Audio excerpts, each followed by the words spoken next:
ing ani among resist diri guys, human sa syugol na mo sa balay sa madam, ing ani ka bonggeshos ang ilahang panghatag sa mo ang resist guys. Ayun, sarap kaayo. Papili mi niya kung unsa amo ang kaonon. Ayan, gihatag lang guys sa mga tubangan. Unya na ta maulaw kung uli na ta.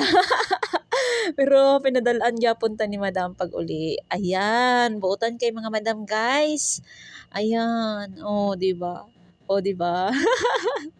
Makakaon na ta ana guys human sa atong pamasak sa balay sa madam. Ayan, pero kani bring home na ni siya, isa ka karton na prutas na po'y mga gamit. Ayan, syempre, di pa huli. Ayan, mag-celebrate tayo.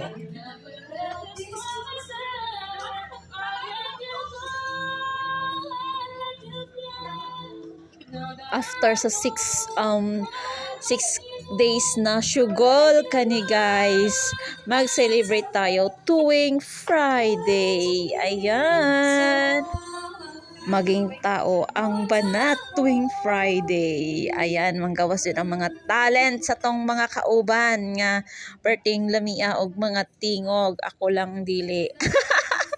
Okay, bye. See you next time.